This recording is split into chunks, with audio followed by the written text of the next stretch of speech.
How's it going, everybody, and welcome back to Lead Therapy, and thank you so very much for taking time for tuning into my video. I'm sorry I didn't make a video yesterday, but the voice was really bad. As you can hear, it is sounding much better. Gun sales in Deep Blue, Massachusetts have hit record levels beginning in 2020. Gun sales in Massachusetts, a state with historically low firearm ownership, have skyrocketed since 2020, due in part to people wanting to arm themselves out of fear.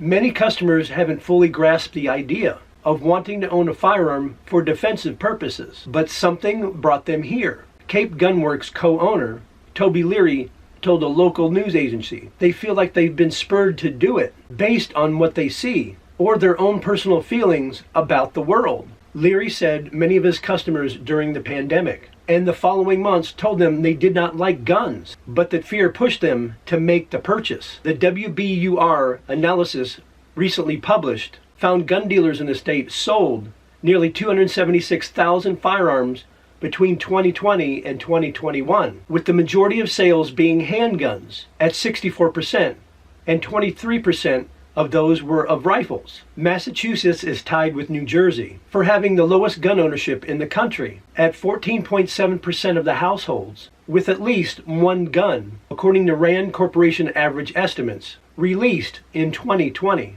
We tripled sales in 2020 from 2019, Leary said, adding that 2020 and 2021 were landmark banner years. Massachusetts gun sales overall in 2021 were up 57% from 2019 and doubled that year compared to 10 years ago. Fellow Cape Gunworks co-owner Brendan Bricklin added that the increase in sales has also been driven by emboldened criminals who face little deterrent in certain state or cities' police departments that are stretched thin, short-staffed, political uncertainty, and of course the basic need we all have of preservation and protection of our family. Gun sales in the nation skyrocketed in 2020, with an estimated 23 million firearms sold and more than 21 million background checks conducted. The numbers smashed records and notably spiked at the onset of the pandemic in March, before jumping yet again in June of that year, as protests and riots spread across the nation in response to the death of George Floyd.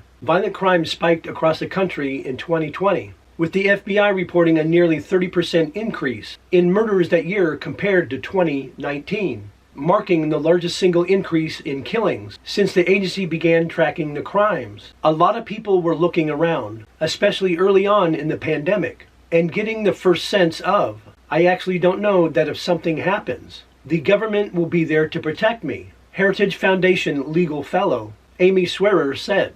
She noted that the pandemic prompted police departments to change policies in how to respond to emergency calls, and response times lagged as a result. In Massachusetts, gun owners echoed the experts' remarks on wanting to self-protect against any potential danger. If I go to Walmart, if I go to the movie theater, if I go to church or go to a gathering of a lot of people, I always carry. Frank Guerrero, a 63-year-old financial advisor, said. The national surge in gun sales in 2020 was also partially driven by first-time gun owners, including women and minorities. Leary reported similar findings, saying women and minorities are more frequently visiting the shop, and added that even his middle school lunch lady made a visit. Leary argued against government-imposed restrictions on gun ownership and stressed that, as a responsible gun owner, he works to ensure that my guns don't fall into the wrong hands. This work includes personally coaching new gun owners with responsible ownership and how to use firearms in worst-case scenarios, such as home break-ins and ambushes. Isn't that amazing that even the deep blue state of Massachusetts has had record levels of gun sales since 2020, and most likely it'll be even more since the Supreme Court ruling of the New York Rifle and Pistol Association versus Bruin. As always, let me know your thoughts about the story in the comments section down below. And if you guys would do me a favor, if you enjoyed the video, or if I gave you some information you didn't know, please take time to like, share, and subscribe, and hit those post notifications. And I'll see you guys in the next video.